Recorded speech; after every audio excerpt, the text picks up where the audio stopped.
Good afternoon. My name is Bruce Moore from the East Long Meadow Historical Commission. It's Saturday, October 17th, 2009, and we are doing a program today from Jim McKnight's house featuring a hayride and a quarry tour.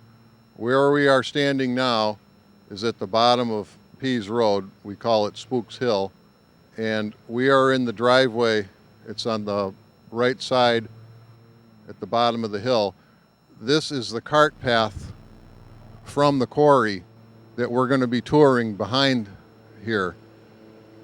The stone would be carried out from the quarry down this cart path here, down Pease Road to Lee Street. Lee Street wasn't a street at the time, it was just a cart path, and later became known as the New Road, and then was further developed into houses. At the beginning of this cart path, you'll see a house up on a large pile of rock up there. That is called overburden that was taken out of the quarry. There's two huge piles of that. This is one, and there's another one further down in the woods. To get at the stone to be quarried, they had to remove all the stuff on top, either by blasting it, and it was all hand carted down to these giant piles, and eventually a home was built on top of it. So the next part of the tour will be down in the quarry right behind this house, and we'll show you the different quarries that were here. There was actually 4 quarries here at one time, so I'll give you a little more information on them during the next part of the tour. Okay, here we are today, Saturday, October 17th, and all the people here are here for a real exciting time. And I'd like to turn this microphone over now to Jim McKnight, who is the cause of all this great excitement and fun. Jim? Good afternoon. This is a fun afternoon. I enjoy this property, and I enjoy the quarries and the forests that are down and back. I spend a lot of time there just riding around. There's a lot of wildlife. There's foxes and turkeys and geese and all kinds of things, and you never know what you're going to see. But I was very happy to share this opportunity with the Norcross House people and to give us a nice event, so share it with other people. We did this back when the town had their centennial in the mid-1990s, and everybody enjoyed it, and so now we're trying it again.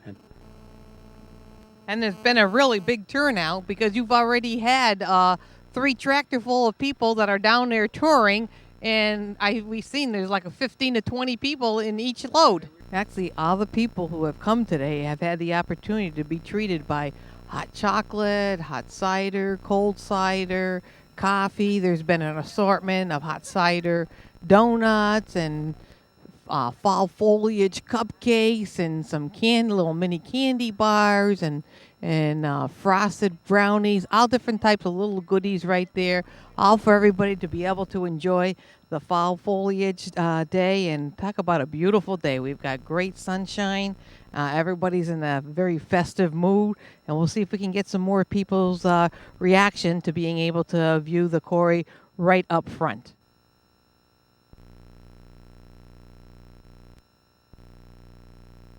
Okay, this is the 4th trip now that has gone out there. There's been a big excursion this time, and I'm looking at the average load. Jim, how many of you say would be on that group there? 14 on that one, but 12 is more likely. Yeah, and they're all waving. They're all waiting with great anticipation of being able to see the quarry. And Bruce Moore is down there telling more of the history of what's taking place. And there's 2 donkeys down there to greet them, all on Jim McKnight's palatial estates. Here I have Jim McKnight live on camera for all the world to see. You can't hide from us anymore, Jim. He tried.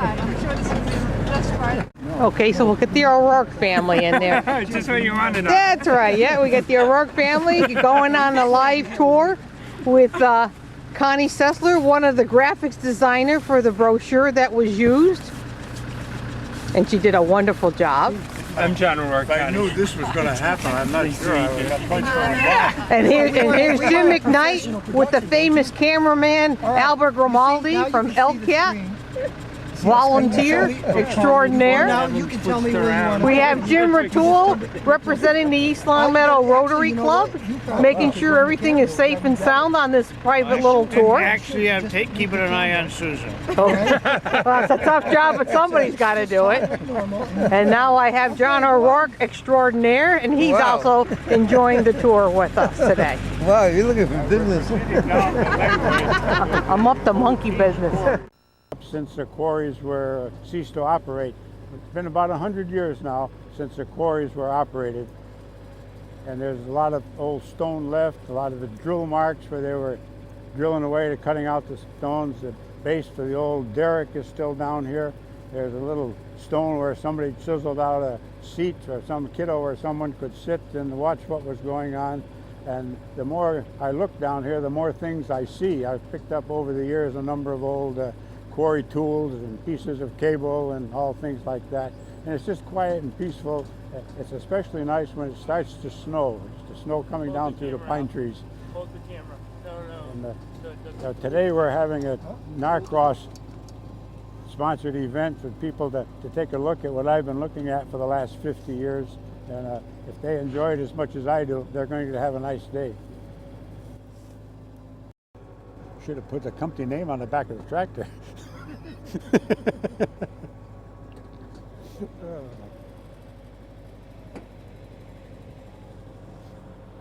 How much property, What? Jim, do you have? There's about 16 acres here. 16 acres. Yeah. According to the town records, 15.75. Right, we don't want them to tax us for anything more than what you have.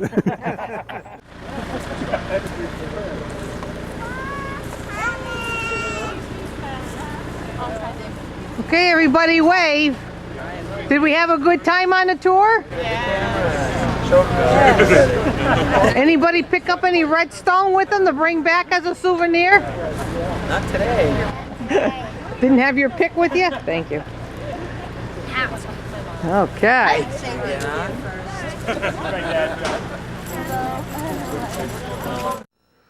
Hello again. We're back here down in the quarry itself, down behind Jim McKnight's house. And we are in the Pease quarry back here. The first thing I'd like to show you is this old oak tree that would have been here when the people were doing the actual quarrying. And this innocuous looking rock here looks to me like it was carved out.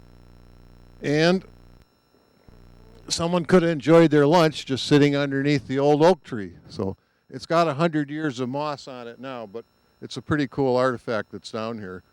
There's still quite a bit of stuff down here that is buried under 100 years of debris, but we're going to take a tour around the quarry over here now.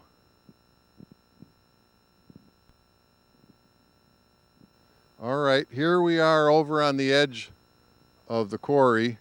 This is the larger quarry that's here. There's another quarry over on to my right, and there was two other quarries here that were filled in. One was on Martinelli's property.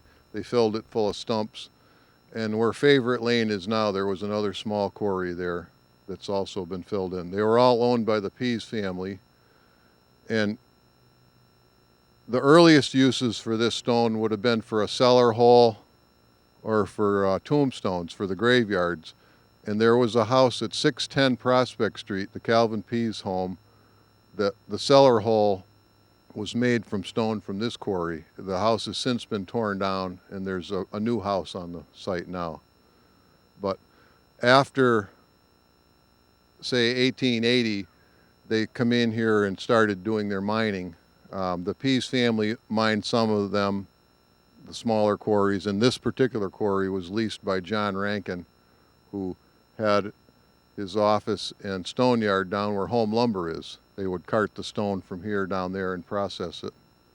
We can take a tour around the quarry at this particular time. I want to just give you a couple stories about this quarry. In the early 60s, a young boy named Donald Page drowned in here. He's about 12 years old. He fell off a raft here and drowned. It's probably 20 feet deep, but it's still very dangerous. And another somewhat gruesome story is Jim McKnight has 3 donkeys. I don't know if you could film one after the white one. That's Doomkoff.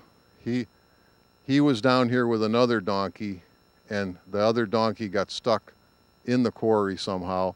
And Doomkoff ran up, or I don't know how it got up there, but it got a hold of Jimmy. Somehow it communicated with Jim, and he came down here and found the other donkey, but a snapping turtle had eaten his leg off, and the poor thing bled to death. I mean, it was just a gruesome way to go, but somehow, like Lassie and Timmy, the donkey was able to communicate with Jim. So that's a couple stories about this quarry. And it's been abandoned since probably 1915. It was in operation on the 1894 map and the 1912 map.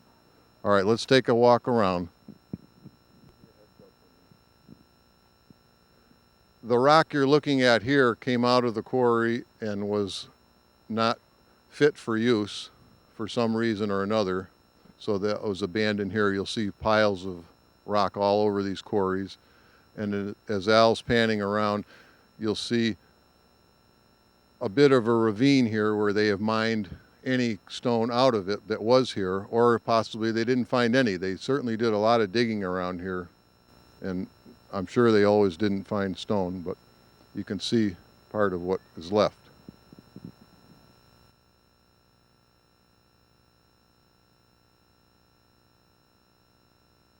The big derrick was operating. We're on the opposite side of the quarry now where the big derrick was operating. This big brownstone pad would be where it was located. There's 4 of these steel pins. They're hard to see, but they're around here.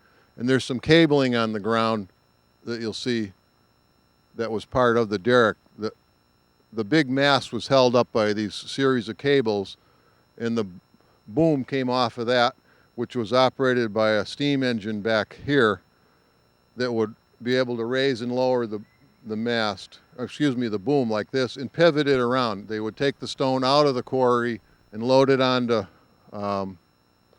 this particular quarry. They had 4 horse-drawn wagons. Some of the quarries had ox carts, but they'd load all the quarry stone onto the carts. And we're right behind this white house where we saw at the very beginning from when we were at the bottom of Pease Road. This is going out onto the cart path that ends up on Pease Road. There was at least 2 derricks down here, and one of the operators was George Son, who lived on the corner of Pease Road, where Page Landscaping is now. He was a derrick operator right here, and he later became foreman for John Rankin, and with George Robinson, they opened up a couple quarries in the early 1900s, but I'm not sure how successful they were. There's not a lot of information on most of these people, but we'll continue on around. Yes, sir. Right, same ones. Yep. Son is their last name.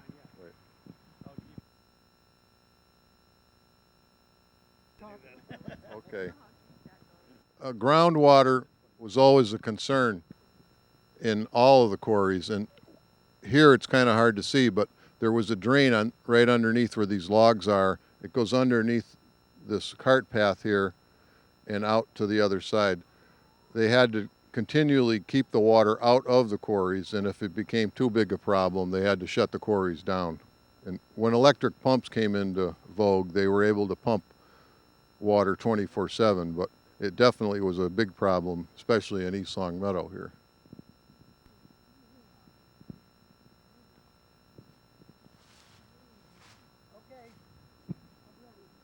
All right, this is the other small quarry that's over here on the property. This was run by the Pease family. It's probably 15 feet deep. The one we were just looking at is probably 20 feet deep. This one doesn't ice over in the winter. There's so many springs in it. And most of the quarries around here that did ice over, they harvested the ice in the winter and put it in ice houses and used it during the summer. So that they used the quarries, as much as they could for as long as they could.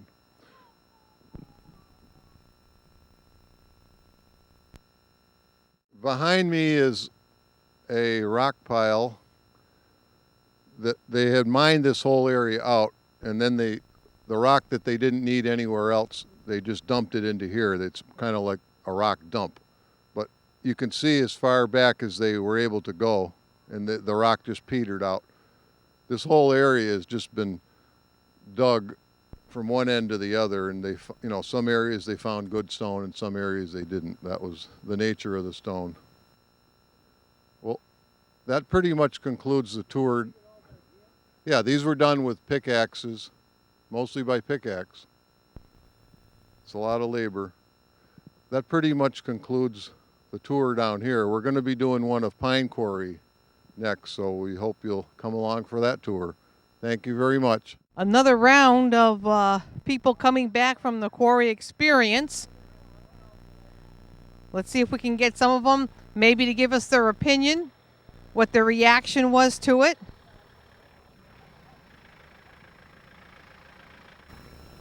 So how was the trip, everybody? We only lost 2 people. You only lost 2? Did they go inside the quarry? No, they never to be heard again. Never to be heard from again. Were they real close friends of yours? Not anymore.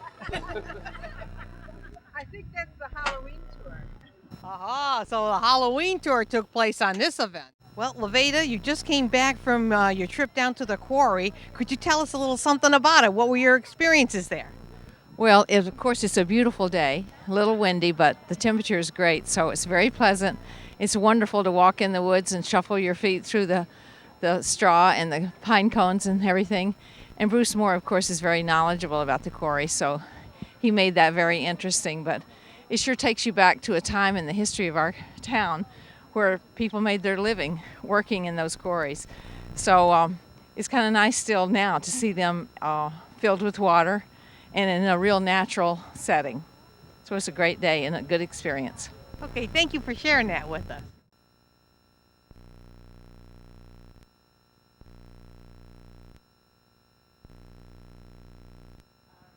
I think Al's been a little bit behind the camera too long because he tells me to come on over here and interview the donkeys. So here we are. We're coming over to interview the donkeys. And anybody's opinion that maybe they could interpret what the donkeys are saying to us? Okay, if you could repeat that right there. This is the best part of the tour, petting the donkeys.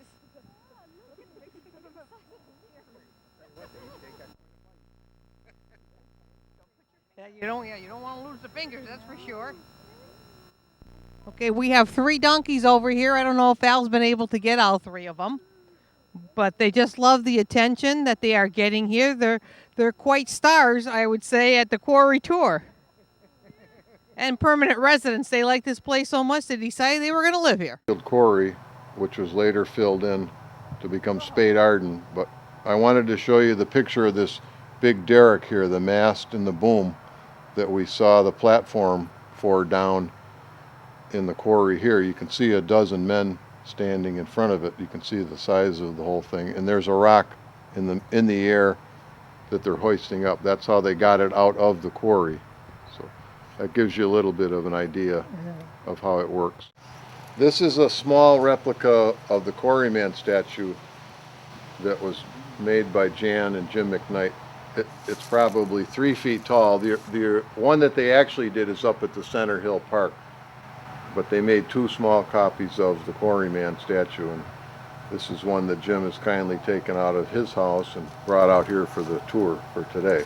This is a Brownstone watering trough from the home of Betty Bruce on Parker Street.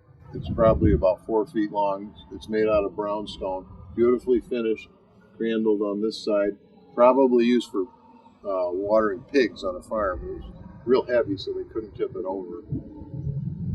And further down here is a couple of cables that Jim found down in the quarry. They're still coupled together. They're in rough shape after being outside for 100 years. There's other little various pieces of stone here. The bright red stone from town and the regular brown stone. We have 3 different shades in town here.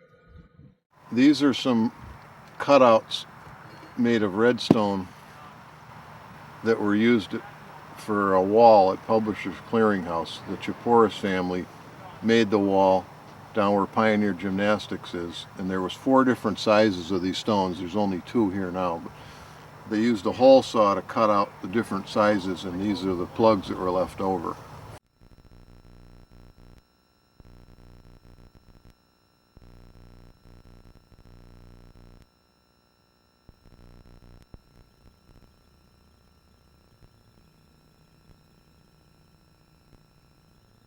Okay, we promised you that we were going to get the results of what Merle thought of her actual tour when she was finished, and we're just about at the end of the tour, and we grabbed Merle before she was able to take off. And Merle, if you'd share what your thoughts were.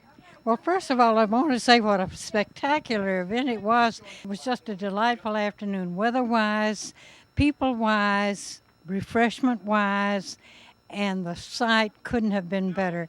And Bruce Moore, with his explanation of the quarrying operations in this town back in the 1800s, was just spectacular. You missed something today by not being here. Well, we also heard from Bruce that there's going to be another tour at another quarry, so people need to stay tuned for coming events to take place. We hope to coordinate an effort with the commission to plan a summer tour of several quarries at once, but it's going to take a bit of planning, and stay tuned for details on that. I may not be around at that time, but make sure it happens. Well, if I know Merle, she'll make sure all the details are there, and I'm sure she'll be there because she's just that kind of a lady. She's always given to the community, and we're so glad that she's a part of it. Thank you, Merle, for sharing this day with us. Wonderful. Thanks.